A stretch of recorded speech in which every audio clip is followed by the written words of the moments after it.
Hi, Tarot Love Bugs. It's Ethany, and it is First Impressions Friday. And today I have the Moonology Oracle cards by Yasmin Boland, who has written a number of books. She actually wrote Moonology, which, let me move my bad bitches tarot, is right here. I actually really like this book, not only because it has some really good information, but it's really helpful in regards to like giving you prompts of what to do. So this one is, let's have a look. Where are we? This is for the new moon in your 12th house, and it gives you like messages, what to visualize, what it's about, a meditation booster, essential oil, affirmations. And the thing is, if this information, and it goes into the full moons, the new moons, and the thing is, if this isn't your like jam, it's like, or if you don't necessarily 100% agree with the often offers and affirmations and activities given, then you can put your own on top of that. But I think Yasmin's done an amazing job, hence the reason why it is like within arm's reach of my desk. So this is the Oracle deck. Both the book and the deck are from Hay House, and I can't wait to go through this because I love the book and I love the cover. So let's switch cameras and go through and discover the Moonology Oracle cards by Yasmin Boland. Okay, so now we're going to go through the Moonology Oracle cards, or Moonology Oracle cards by Yasmin Boland, and the artwork is Nix Rowan. So I'm probably not going to have trouble getting into this deck because the plastic was already a little bit open for me. Ooh. Every time I always knock that camera. So it comes in a lovely matte box with silver. Okay,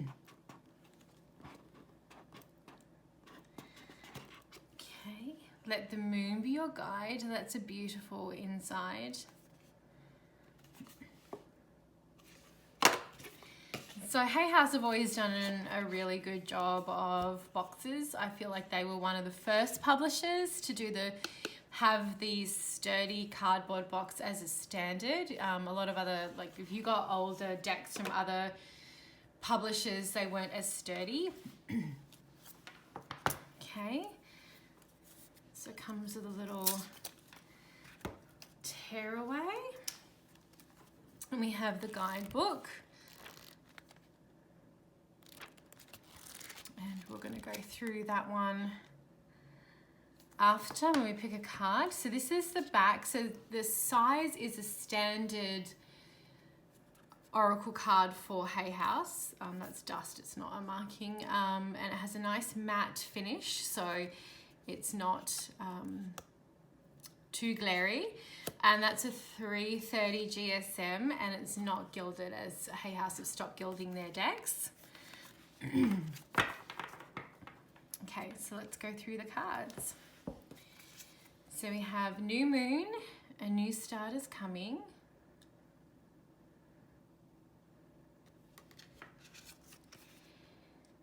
Waxing crescent moon, have faith in your dreams. I love the color palette. So these are some of my favorite. I mean, purple is my favorite color, but I really love like the night colors, like the dark blues, the midnight blues, blacks, all purples, turquoises. So I love this color palette. First quarter moon, your commitment is being tested. Okay, you're gonna keep on trucking, you're gonna keep on going. So as you can see, these all feature the moon. Gibbous moon, you're very close to achieving your goal. So what is really nice about these cards is pretty obvious, like the guidance that's coming from these cards. Like there's no ambiguity there when it comes to like if you're asking you a question, you're going to get a pretty straight answer from these cards.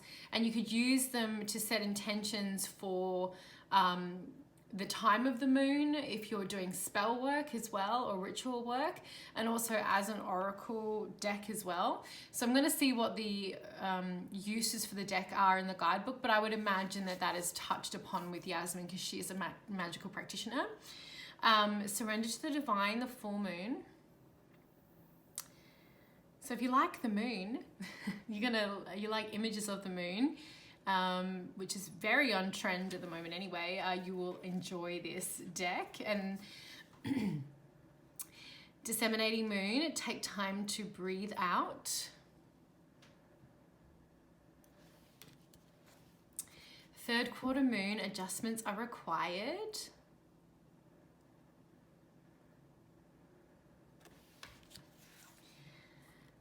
Balsamic moon, a time for healing. Okay, and now we're going to go through the star signs. They are the moon phases, and now we're going to go through the zodiacs. And I do, for those of you who know about my Tarot by the Moon guides, which I've been doing now for 3 years, I can see a kinship with the work that I do with the moon and this deck. So the new moon in Aries, it's time to take action. So the energy, well, one of the energetic components of each of the zodiac signs is paired up with the theme of the moon being in new. So time to take action for Aries. New moon in Taurus, prosperity lies ahead. New moon in Gemini, communication is key. And I'm actually enjoying the artwork a lot more than I thought I was going to. I was kind of prepared not to like it in a way, because I was like, oh, well, how can you translate this into more of a deck? But I'm actually enjoying the artwork quite a lot. New moon in Cancer, you and your loved ones are safe.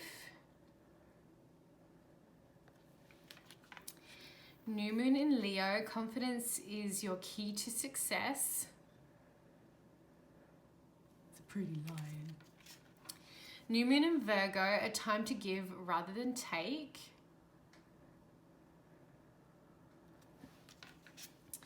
New moon in Libra, a new romantic cycle begins.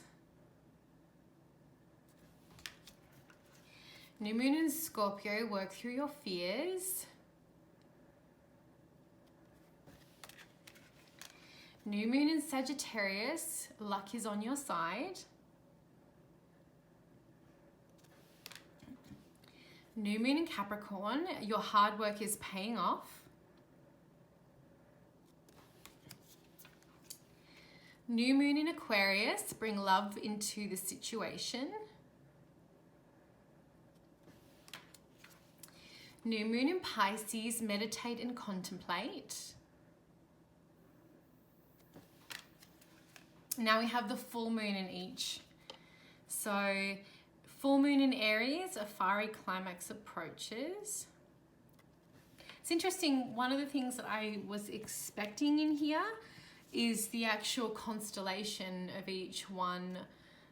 Like even, I mean, I know it's not, the night sky moves in the Milky Way, not everything is visible, but even to have it in the background somewhere to throw to the constellation, maybe that was too obvious, but I know I was kind of expecting that.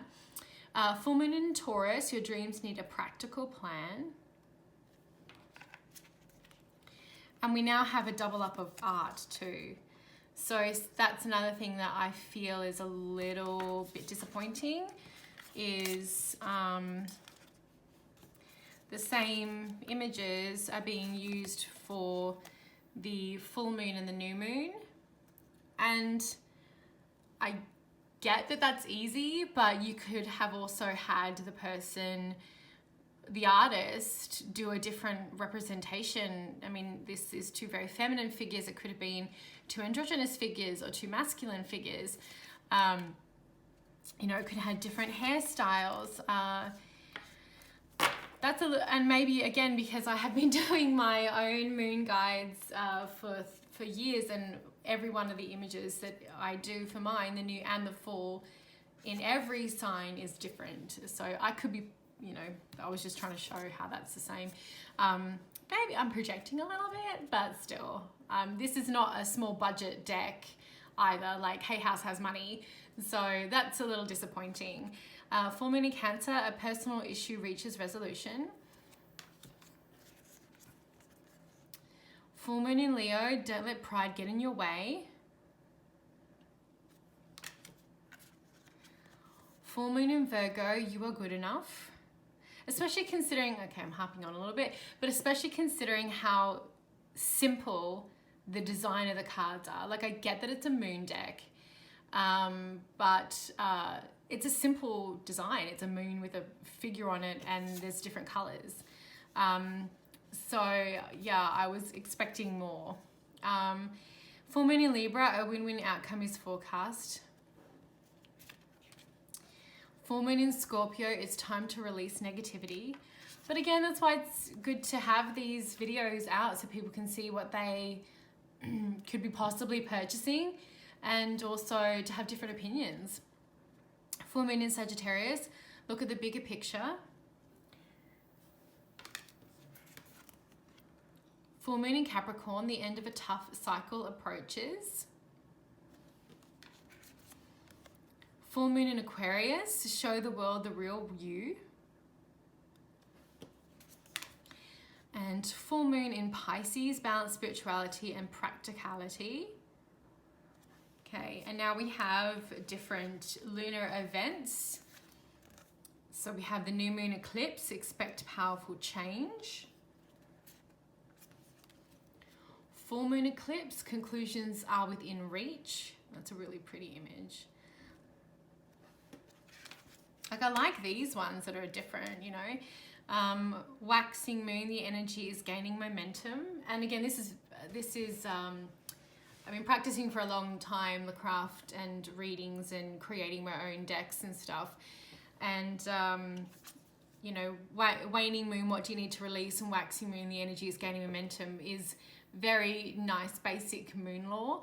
So that's good to have for people who maybe not necessarily don't know that. Void of course moon, nothing will come of this situation. Cardinal moon, be bold and make the first move. Fixed moon, hold your vision. So that's when the moon is in a fixed sign. Mutable moon, nothing is yet set in stone. I like that one, that image there. The images are really pretty. The color palette's really pretty. Supermoon, emotions are running high. Blue moon, believe in the impossible, and that's the image we see on the cover of everything. South node, don't let your past hold you back. And then North node, step out of your comfort zone. So there's some basic astrology going on with the moon law as well, which is pretty common for moon products. Okay, so going to shuffle, and then I'm going to pick a card, and then we'll have a look at what the guidebook says. Now, the deck shuffles nicely.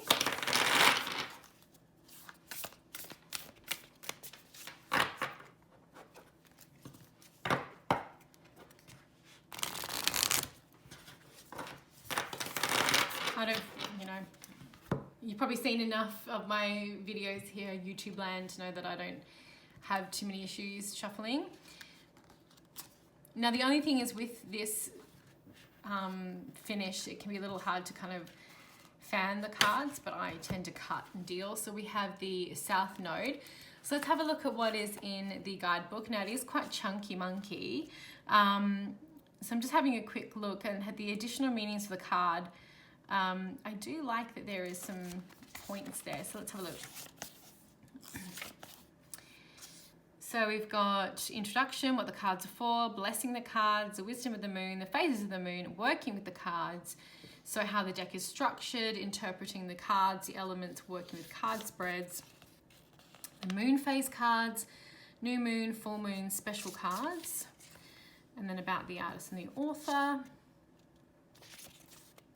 So it's a pretty standard size.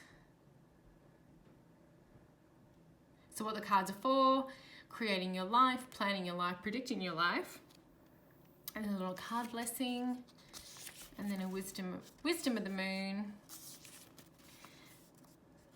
then the phases of the moon, okay, and then how the deck is structured,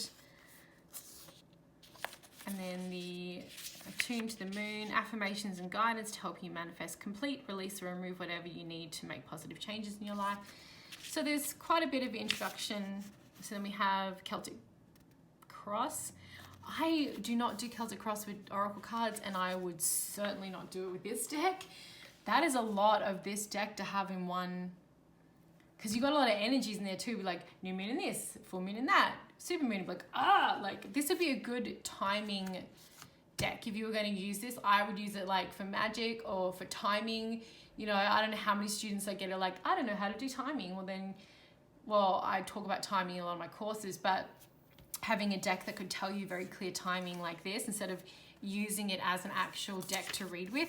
But that's just me. I would find that too much information or too many conflicting energies that should really hold their own space. But that's just me. So we have 3 card spreads for the new, full moon, waxing moon, and a past, present, future. And then a 4 card spread for the waning moon and the wax. So then we have the cards. So I actually picked the South Node. Don't let your past hold you back. And then we've got a little bit about what the South Node is. And then attuned to the moon, I release the past, which is the affirmation. Additional meaning, a relationship is karmic and has played out across many lifetimes. Your attraction to someone may be verging on the obsessive. That's certainly not true. Just because you can do something doesn't mean you should. That's always a good piece of advice. And then the teaching. So this is good. On the horoscope chart, it shows us where we're likely to become obsessed with, but not will probably do us no good. If you do what you've always done, you'll get what you always got. So that's what you get for each card. And that's pretty standard you get a little image for each one. As I mentioned before, I actually really quite like the Moonology book.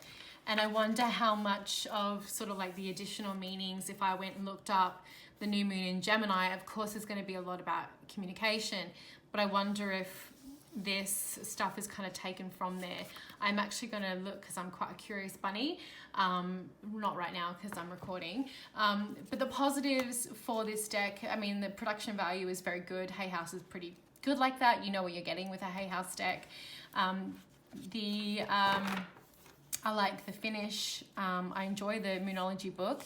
And I think it would be good for like spell crafting and for altar work, ritual work, and timing readings. The bad, in my opinion, although the more like less than positive, the artwork is repetitive. It could have. I mean, I don't really feel like there's any excuse there. Please fight me, internet. Oh God, I keep knocking that. It's my boobs. Fight me, internet. It's repetitive in nature. I like the ones where it's not repetitive. And I feel like if you were reading this as an oracle, you would really struggle. But I'm going to give it a go. But I would never do the Celtic Cross safe with this. Or maybe I would just for shits and giggles and see what comes up. But this is the Moonology oracle. You can find it in a lot of bookstores and on Amazon and Book Depository, Barnes & Noble, Fish Pond, all that sort of stuff. As always, thank you so much for watching as well. And this was the Moonology oracle cards.